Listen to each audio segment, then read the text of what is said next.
வணக்கம். வெகு நாட்களுக்கு பிறகு ஜாம்பவானில் ஒரு சிறு கதை. 10ஆம் பசலிகள்.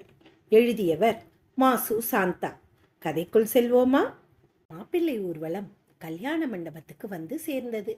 ரிசப்ஷனுக்கு தன்னையும் மாப்பிள்ளை மாதவனையும் மாலை போட்டு கையில் பூச்செண்டை கொடுத்து ராஜா நாற்காலியில் மேடை மீது உட்கார வைப்பார்கள் என்று பரபரப்புடன் காத்திருந்தாள் மணப்பெண் மீரா. ஏற்கனவே மீரா நல்ல நிறம், சிகப்பு வண்ணம் தீட்டப்பட்ட கன்னங்கள் இன்னும் சிவந்தன. ஒரு மாதமாய் அழகு நிலையத்துக்கு போய் வந்து கொண்டிருந்தாள். இன்று பல மணி நேரம் நின்று இருந்து கஷ்டப்பட்டு செய்து கொண்ட ஒப்பனை, ஜரிகை பொட்டுக்கள் நட்சத்திரங்களாய் பளபளக்கும் புடவையில் வட இந்திய பாணியில் அலங்காரம், அங்கமெல்லாம் ஒளி வீசும் ஆபரணங்கள் என்று தேவதையாய் மின்னினாள். மீராவையும் அவளுடைய உட்பியையும் சீண்டி காலி செய்ய காத்திருந்தது அவளுடைய தோழியர் கூட்டம். சிரிப்புக்கும் கும்மாளத்துக்கும் குறைவில்லை. இப்பொழுதோ இன்னும் சலசலப்பு அதிகமாகிவிட்டது. மாதவனுக்கு வந்தவர்களை அறிமுகப்படுத்தும் சாக்கில் அவனுடன் நாணத்துடன் பேசலாம். இரவை பகலாக்கும் ஒளி வெள்ளத்தில் அவனுடன் ஒட்டி நின்று புகைப்படத்துக்கு போஸ் கொடுக்கலாம் என்று பல இனிய கனவுகளுடன் மீரா காத்திருந்தாள். அவளை கலாட்டா செய்யலாம் என்று தோழியர் கூட்டமும் காத்திருந்தது. ஆனால் மாதவன் மேடைக்கு வரவும் இல்லை, மீராவும் அங்கு அழைக்கப்படவும் இல்லை. ஒரு தோழிதான் போய் சங்கதி என்ன என்று தெரிந்து கொண்டு வந்தாள். ரிசப்ஷன் இல்லையாண்டி? என்னது, ரிசப்ஷன் இல்லையா? ஏன்? அவங்களுக்கு கல்யாணம் நடப்பதற்கு முன்னே பொண்ணு மாப்பிள்ளைய ஜோடியாய் நிற்க வைக்கும் பழக்கமெல்லாம் இல்லையா? இப்போ மாப்பிள்ளைக்கு நலங்கு மட்டும்தானா? டின்னருக்கு போகிறவங்கெல்லாம் போகலாமா? அப்புறம் பெண்ணுக்கு நலங்கு, அவ்வளவுதான் என்றாள் தோழி. நீர் தெளித்த பொங்கும் பாலாய் அடங்கிவிட்டது தோழியரின் உற்சாகம். அரைகுறையாய் இசை நிகழ்ச்சியை கேட்டுவிட்டு மணமக்கள் அறைக்கு போய் பரிசு பொருட்களை கொடுத்துவிட்டு அவசரமாய் சாப்பிட்டு விட்டு போனது ரிசப்ஷனுக்கு வந்த கூட்டம். நலங்கு, விருந்து, சாப்பாடு எல்லாம் முடிய இரவு 11 ஆகிவிட்டது. அதற்கு பிறகுதான் தன் தாயை தனியாக சந்திக்க முடிந்தது மீராவால். கோபத்தில் எரிமலையாய் வெடித்து விட்டாள் அவள். எனக்கு இந்த கல்யாணம் வேண்டாம் அம்மா, அப்பா கிட்ட சொல்லி உடனே நிறுத்த சொல்லுங்க. சுத்த 10ஆம் பசலியா இருக்காங்க. பெண்ணின் பிடிவாதத்தை நன்கு அறிந்தவள் அந்த அம்மாள். எனவே கணவர் கங்காதரனை தேடி போனாள் அவள். அவர் பாவம் கக்கத்தில் பணப்பையை இடுக்கிக் கொண்டு சமையலறையில் தலைமை சமையல்காரரிடம் விடியற்காலை டிஃபன் பற்றி பேசிக் கொண்டிருந்தார். மனைவியை பார்த்ததும், என்ன மனோன்மணி என்றார். கொஞ்சம் இப்படி வாங்க என்று அவரை தனியாக அழைத்து போனாள் மனோன்மணி. ஏங்க, இந்த சம்பந்தம் நமக்கு சரிப்பட்டு வருமா? இந்த கிழடுங்க இவ்வளவு கர்நாடகமாய் இருக்காங்களே. நீயும் இந்த கேள்வியை 100வது தடவையா கேட்குற. நானும் பதில் சொல்லிக்கிட்டு இருக்கேன். இப்ப என்ன புது பிரச்சனை? பொண்ணு பார்க்க வந்தப்பவே பேச்சு முடியாம பச்சை தண்ணிய கூட தொடமாட்டோம்னு எழுந்து போயிட்டாங்க. நான் எவ்வளவு கஷ்டப்பட்டு டிஃபன்லாம் ரெடி பண்ணி வச்சிருந்தேன் தெரியுமா? பாவம் பையனோட தாத்தா பாட்டி வயசானவங்க வராங்களேன்னு செஞ்சேன். இத பாரு மனோ, அவங்க வர்றதுக்கு முன்னா எப்பவுமே எதுவும் வேண்டான்னு சொல்லிட்டாங்க.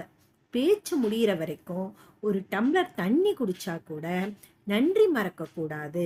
ஒருவேளை சம்பந்தம் சரியா முடியலைன்னா நன்றி கொன்ற பாவம் வரும் அப்படின்னு இன்னைக்கு கூட சில கிராமங்கள்ல இந்த பழக்கம் இருக்குமனோ. இதை தப்பா எடுத்துக்கலாமா? சரி, அதை விடுங்க. உங்க பொண்ணு என்ன சொல்றா தெரியுமா? என்ன சொல்றா? சரி, இந்த சம்பந்தம் முடிஞ்சிடுச்சு, நிச்சயதார்த்தம் ஆன பிறகு கூடவா மாப்பிள்ளை தன்னோட போன்ல அடிக்கடி பேசக்கூடாதுன்னு ஆதங்கப்படுறா. ஏன் பேச மாட்டேங்கிறாரு, பழக மாட்டேங்கிறாருன்னு சந்தேகப்படுறா. இதெல்லாம் என்னவனோ கூச்ச சுபாவமா இருக்கும். நல்லா இருக்கு நீங்க சொல்றது. இந்த காலத்துல நிச்சயதார்த்தம் ஆயிட்டால ஹோட்டலுக்கு போறாங்க, ஷாப்பிங் போறாங்க, கிஃப்ட் வாங்கி கொடுத்துக்கிறாங்க, ஒருத்தரை ஒருத்தர் பேசி புரிஞ்சுக்கணும்னு நினைக்கிறாங்க. அதனால நீ என்ன சொல்ல வந்த? இல்லைங்க, நம்ம மீரா வேலை செய்கிற கம்பெனியில் மாப்பிள்ளைய பார்க்கணுன்னு ஆசையாக இருந்துதான். அதனால் ஹோட்டலில் பார்ட்டிக்கு வர முடியுமான்னு மாப்பிள்ளையிடம் ஃபோனில் கேட்டிருக்காங்க. இதில் என்னங்க தப்பு? அதுக்கு மாப்பிள்ளை என்ன சொன்னார் தெரியுமா? சொல்லு, தெரிஞ்சுக்கிறேன். என் தாத்தா பாட்டிக்கு இதெல்லாம் பிடிக்காதுன்னு சொல்லி ஃபோனை வச்சுட்டாராம். உங்கள் பொண்ணுக்கு ஒரே கோபம். ரொம்ப 10ஆம் பசலி குடும்பமாக இருக்கும் போல இருக்குன்னு சொல்லி என்கிட்ட குதிக்கிறா, வருத்தப்படுறா. எனக்கு கூட அந்த வீட்டில் அந்த பெருசுங்க ஆதிக்கம்தான் அதிகமாக இருக்குன்னு தோணுதுங்க. உங்கள் பொண்ணும் ரொம்ப மாடனாக வளர்ந்தவ, பிடிவாதக்காரி, விட்டு கொடுக்க மாட்டா. அந்த பழமையான குடும்பத்தில் போய் எப்படிங்க வாழப் போறா? அதுக்கு தாங்க கேட்குறேன், இந்த சம்மந்தம் ஒத்து வருமான்னு. இதை பாரு மனோ, நல்ல பண்பான குடும்பம், வசதியான குடும்பம், ஒரே பையன், அமெரிக்காவில் வேலை, அங்கே வேலை போனாலும் இங்கே சொந்தமாக ஃபேக்ட்ரி இருக்குது. இதெல்லாம் யோசிச்சு தானே நாம் ஒத்துக்கிட்டோம். அதெல்லாம் சரிங்க. வந்து உங்கள் பொண்ணுக்கு, ஆமாம், உன் பொண்ணு அமெரிக்காவுக்கு போய் தானே குடுத்தனம் பண்ண போகிறா. பெத்தவங்க வருஷத்துக்கு ஒரு முறை போனாலே உசத்தி.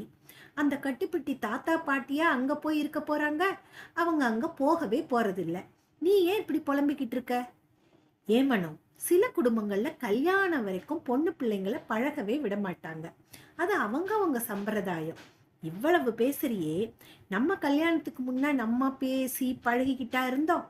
நம்ம காலம் வேறங்க, இது நவீன யுகம். அதுக்கு ஏத்த மாதிரி அவங்களும் மாறணும்.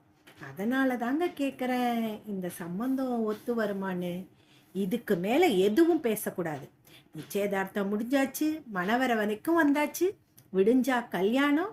ஃபோனில் பேசலை, ஷாப்பிங் வரல, பார்ட்டிக்கு வரலன்னு கல்யாணத்தை நிறுத்துறதுக்கு இதெல்லாம் ஒரு அற்பமான காரணம், வீண் கற்பனை. அம்மாவும் பொண்ணும் காலையில் ரெடியா இருங்க, எண்ணெய் நலங்குக்கு என்று சொல்லிவிட்டு போய்விட்டார் கங்காதரன். விடுவதற்கு முன்பே, எண்ணெய் நலங்கிற்கு முன்பே மாப்பிள்ளை அறையிலிருந்து அழைப்பு வந்தது. பெண்ணை பெற்றவர்கள் மட்டுமே அழைக்கப்பட்டார்கள்.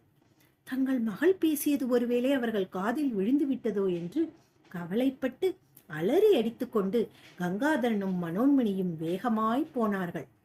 அறையில் மாதவனை காணோம். அவனுடைய பெற்றோர், தாத்தா, பாட்டி, இன்னும் ஒரு சிலர் மட்டுமே இருந்தார்கள். வாங்க கங்காதரன், இப்படி உட்காருங்க. நீங்களும் உட்காருங்க அம்மா. எப்பவும் சம்மந்தி என்று அழைப்பவர் இப்பொழுது பெயர் வைத்து அழைத்ததை கவனித்தார் கங்காதரன். ஏன் இந்த மாற்றம்? என்ன பிரச்சனை? மீராவோட பேச்சு உங்களோட காதுக்கு எட்டி விட்டதா? நான் நேரடியா விஷயத்துக்கு வரேன் கங்காதரன். எங்கள் மகன் இந்த கல்யாணம் பிடிக்காமல் போய்விட்டான். நீங்க என்ன சொல்றீங்க? மன்னிக்கணுங்க, அவன் ஏற்கனவே அமெரிக்கால ஒரு பெண்ணை விரும்பி இருக்கானாம். எங்கள் தொந்தரவுக்காக இங்க ஒப்புக்கிட்டு இருக்கான். இப்பொழுது அவளைத்தான் கல்யாணம் செய்து கொள்வேன் என்று போய்விட்டான். மன்னிப்பா? உங்க மேல போலீஸ் கம்ப்ளைண்ட் தர போறேன். என்ன நினைச்சுக்கிட்டு இருக்கீங்க? மணமேடை வரை வந்து கல்யாணம் நின்று போனால் 4 பேர் என்ன சொல்வாங்க? எங்க பெண்ணின் நிலை என்ன நினைத்து பார்த்தீர்களா என்று கோபமாக கத்தினார் அமைதி கங்காதரன். நாங்கள் எல்லாவற்றையும் நினைத்து பார்த்து விட்டோம். எங்களால் உங்கள் பெண்ணுக்கு அவமானம் வேண்டாம். இதோ பாருங்கள், இவர் என் நண்பர் சோமசுந்தரம், இது அவரோட மனைவி மரகதம். இந்த கல்யாணத்திற்கு எங்கள் அழைப்பின் பேரில் வந்திருக்கிறார்கள். சூர்யா அசோசியேட்ஸ் என்று கேள்விப்பட்டிருக்கிறீர்களா? கேள்விப்படுவதென்ன, சென்னையில் பிரபலமான ஐடி கம்பெனி, உலக அளவிலும் பேர் வாங்கி கொண்டிருந்தது. கங்காதரன் தெரியும் என்று தலையசைத்தார். இவருடைய 2வது மகன் முரளி இது MBA படித்திருக்கிறான். இவனுக்கும் பெண் தேடி கொண்டிருக்கிறார்கள். இவனுக்கு உங்கள் மகளை கொடுக்க சம்மதமா? நல்ல பையன். இந்த எதிர்பாராத திருப்பத்தால் திகைத்து போனார் கங்காதரன். நாங்கள் செய்த தவறுக்கு நாங்கள் பிராயச்சித்தம் செய்ய விரும்புகிறோம். எங்களுக்காக, எனது நட்புக்காக இவர்களும் இதற்கு ஒத்துக்கொண்டிருக்கிறார்கள். எங்களை காப்பாற்ற முன்வந்திருக்கிறார்கள். உங்களுக்கு சம்மதமா என்று கேட்டார். எல்லாம் கனவில் நடப்பது போல் இருந்தது கங்காதரனுக்கு. வசதியான குடும்பம்தான். பையன் படுத்திருக்கிறான், பார்க்க லட்சணமாயிருக்கிறான், பெரியவர்கள் பேச்சை கேட்கிறான். நன்றாக யோசித்து சொல்லுங்கள் கங்காதரன். நீங்களும் தாம்மா, உங்க பெரியவர்களிடம் கலந்து ஆலோசியுங்கள். முக்கியமாக உங்க பெண்ணிடம் கேளுங்கள்.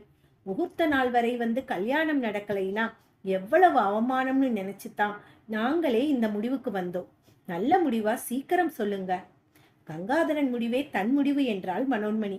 அவருடைய சகோதரர் குடும்பமும் கல்யாணம் நிற்பதை விட இது நல்ல ஏற்பாடு என்று ஒத்துக்கொண்டது. மீராவுக்கும் ஒரு வகையில் சந்தோஷம்தான். இந்த கர்நாடக குடும்பத்தின் உறவையே அவள் வெறுத்தாள். அவர்களை பழிவாங்க கடவுளே கொடுத்த சந்தர்ப்பமாகத்தான் இதை நினைத்தாள். சிரஞ்சீவி முரளிக்கும் சௌபாகியவதி மீராவுக்கும் மாங்கல்ய தாரணம் தடபுடலாய் நடந்து முடிந்தது. கசமுஷாவென்று செய்தி பரவத்தான் செய்தது. நிறைய பேருக்கு இந்த மாப்பிள்ளை மாற்றமே தெரியாது. காலை 9 மணிக்கு சடங்குகள் முடிந்துவிட்டன. காலை முகூர்த்தம். அதனால் டிஃபன் பலமாக ஏற்பாடு செய்யப்பட்டிருந்தது. காலை 9 மணிக்கு சடங்குகள் முடிந்துவிட்டன. காலை முகூர்த்தம். ஆதலால் டிஃபன் பலமாக ஏற்பாடு செய்யப்பட்டிருந்தது. அன்று முகூர்த்த நாள் வேறு. பெரும்பாலானோர் டிஃபனை சாப்பிட்டு விட்டு வேறு திருமணத்துக்கோ அலுவலகத்துக்கோ பறந்து போய்விட்டார்கள். கங்காதரன், பெண்ணையும் மாப்பிள்ளையையும் நல்ல நேரத்தில் சம்பந்தி வீட்டுக்கு அனுப்பி வையுங்கள். நீங்கள் இருவர் மட்டும் கொஞ்ச நேரம் இங்க வாங்க என்று அழைத்தார் மாதவனின் தந்தை. தங்கள் மகன் செய்த துரோகத்தை பெரிதுபடுத்தாமல் தங்கள் மகள் கல்யாணம் போலவே மீராவின் கல்யாணத்தையும் நடத்தி வைத்த அந்த பெரியவரின் சொல்லை தட்ட முடியவில்லை கங்காதரனால். அதனால் அவரும் மனோன்மணியும் மாப்பிள்ளை அறைக்கு பக்கத்தில் இருந்த காலையிலிருந்து பூட்டப்பட்டிருந்து தற்போது திறந்திருந்த அந்த அறைக்கு சென்றனர். அங்கே ஒரு பெரிய அதிர்ச்சி காத்திருந்தது. மாதவன் சோஃபாவில் படுத்திருந்தான். இல்லை இல்லை, படுக்க வைக்கப்பட்டிருந்தான். கண்கள் மூடியிருந்தன. உடல் சற்று கரிந்தது போலிருந்தது. மூச்சு இல்லை. தாத்தாவும் பாட்டியும் பதுமைகள் போல பக்கத்தில் உட்கார்ந்திருந்தார்கள். திருமண மண்டபத்து சொந்தக்காரர் அருகில் தலைகுனிந்து நின்றார். விடியும் முன்பே எங்கள் மகன் பாத்ரூமுக்குள் போன போது மின்சாரம் பாய்ந்து விட்டிருக்கிறது கங்காதரா. அவனை காப்பாற்ற முடியவில்லை. பேச முடியாமல் தொண்டை அடைத்தது மாதவன் தந்தைக்கு. உடனே மெயினை நிறுத்தி பார்த்தோம். ஆனால் காப்பாற்ற முடியவில்லை. இதுவரை எங்கள் மண்டபத்தில் இப்படி நடந்ததில்லை என்று கூறி துண்டால் வாயை பொத்திக் கொண்டு அழுதார் சத்திரத்து சொந்தக்காரர். இதை மறைத்து எப்படி என் மகளுக்கு கல்யாணம் செய்தீர்கள்? எப்படி முடிந்தது உங்களால் என்றார் கங்காதரன். என் அப்பாவும் அம்மாவும் தான் சொன்னாங்க மூர்த்தி. இதை அமர்க்கலப்படுத்தி விடாதே. நடக்கிறதை நிதானமாக கவனிச்சு செய்யணும். பாவம் அந்த பெண் மீராவோட நிலையை நினைச்சுப்பாரு. கழுத்துல தாலியேறும் முன்பே மாப்பிள்ளை செத்து போய்விட்டானா? என்ன ராசி? ராசி இல்லாதவ, துர்பாகியசாலி அப்படின்னு பட்டம் கட்டிடுவாங்க. காலத்துக்கும் பழி, அபவாதம். மறுபடி எப்ப அந்த பொண்ணுக்கு கல்யாணம் நடக்குமோ? நம்ம கஷ்டத்தை கொஞ்ச நேரம் மறந்துடு மூர்த்தி. லக்ஷ்மி, நீயும்தான். ஒரு யோசனை தோணுது. முடிஞ்சா எல்லோரும் ஒப்புக்கொண்டா உன் நண்பர் சோமசுந்தரத்துடன் சொல்லி அவருடைய மகன் முரளிக்கு மீராவை ஏற்பாடு செய். தவறாம இந்த முகூர்த்தத்திலேயே நடந்தா நல்லது என்று சொல்லி இருக்கிறார்கள். கங்காதரன் மனைவியை பார்த்தார். பார்த்தியா, கர்நாடக கிழங்க, 10ஆம் பசலிங்க, கட்டுப்பெட்டிங்க, கல்யாணத்தை நிறுத்துங்க நிறுத்துங்கன்னு அல்ப காரணங்களுக்கெல்லாம் உங்க பெருமைக்காக ஆசைக்காக தாம் தூம்னு குதிச்சிங்களே அம்மாவும் பொண்ணும். ஆனா அவங்க எவ்வளவு புரட்சியா மாடனா சிந்திச்சிருக்காங்க பாரு என்று அவருடைய பார்வை சொல்லாமல் சொல்லியது. மீராவின் அம்மா தலை குனிந்தாள். மீராவுக்கோ இந்த விஷயமே தெரியாது. யார் 10ஆம் பசலி? நினைத்து பாருங்கள். வணக்கம், நன்றி. இந்த கதை உங்களுக்கு பிடிச்சிருந்தா எங்க சேனல்ல லைக் பண்ணுங்க, ஃபாலோ பண்ணுங்க, சப்ஸ்கிரைப் பண்ணுங்க. நன்றி.